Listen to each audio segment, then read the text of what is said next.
आप समझ गए होंगे आज मैं आपके लिए हिंदी का एक पार्ट लेकर आई हूँ। और सिर्फ पार्ट ही नहीं, मैं आज आपको दिल्ली के चिड़ियाघर की पूरी कहानी बताने जा रही हूँ। चिड़ियाघर, आपने ज़रूर चिड़ियाघर देखा होगा।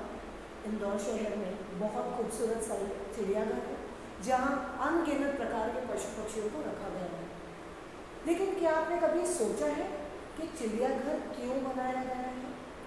चिड़ियाघर इसलिए है क्योंकि कई पशु और पक्षी ऐसे होते हैं जिन्हें हम देखने के लिए जंगल में नहीं जा सकते। मुझे तो बहुत डर लगता है, इसमें मैं जंगल नहीं जा सकती, आपका मुझे पता नहीं, और मुझे ये भी पता है कि आप लोग भी नहीं जाना चाहेंगे। बच्चों, खूबसूरत और अनगिनत प्रकार के जातियों वाले पशु और पक्षियों को चिड़ियाघर में एक स्थान दिया गया है ताकि लोग आकर उसका आनंद उठा सकें और अलग अलग पशु पक्षियों के बारे में करीबी से जान सकें। चलिए, आज दिल्ली के इस चिड़ियाघर के बारे में मैं आपको एक कहानी सुनाने जा रही हूँ। यहाँ पर आपने 3 लोग देखे होंगे। ये लड़की का नाम है तानिया, जो अपने माता पिता के साथ दिल्ली शहर में रहती है। और उसने एक बार जिद करी अपने पापा से कि इस बार रविवार को स्कूल की छुट्टी के दिन आप मुझे चिड़ियाघर ज़रूर दिखाने चलें। फाइनली उनके पापा तैयार हुए और ये तीनों चिड़ियाघर की सैर करने निकल पड़े। चिड़ियाघर जाने के समय सबसे पहले उन्होंने टिकट खरीदी। और यूँ कि आपको मैं बता दूं बेटा, चिड़ियाघर घूमने के लिए बहुत ज़्यादा बड़ी जगह है, तो पैदल चलते चलते कई बार छोटे बच्चों का पैर ज़रूर दुखता है। और सेम चीज़ तानिया के साथ हुई, लेकिन उसकी उत्सुकता इतनी ज़्यादा थी कि पहले उसने पूरी तरीके से अपने पेरेंट्स के साथ तैयार हुई, वहाँ पहुँची, टिकट खरीदा, वो लोग अंदर जाने लगे।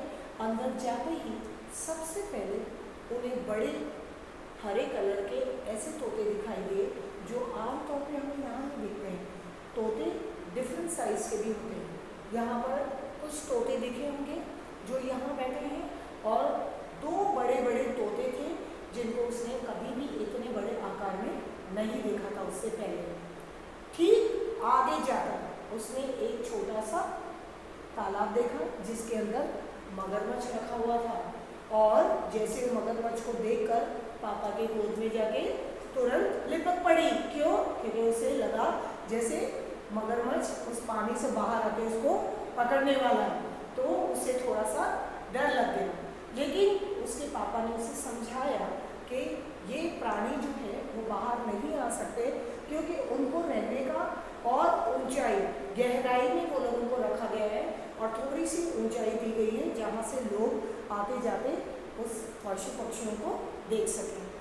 थोड़ी सी आगे गई, फिर उसने खूबसूरत बड़े बड़े बतख देखे जो सफ़ेद रंग के थे, और इसी प्रकार कई प्राणियों को देखा उसने। शेर, बाघ, भालू, चीता, सांप, अजगर भी दिखेंगे आपको, लेकिन बहुत छोटी छोटी जालियों में उनको रखा गया है, क्योंकि यदि इस तरीके की जालियों में उनको रखा जाए तो वो लोगों को बाहर निकलने का रास्ता भी है।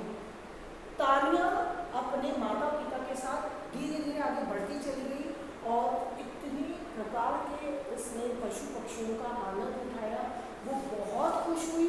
फाइनली उन्हें बहुत देर हो गई, चलते चलते उसके पैर भी दुखने लग गए, और वो जिद करने लगी, क्योंकि उसके पैर जब जवाब नहीं दे रहे थे तो उसने फाइनली अपने पेरेंट्स को बोला कि अब आप मुझे वापस घर लेकर चलो।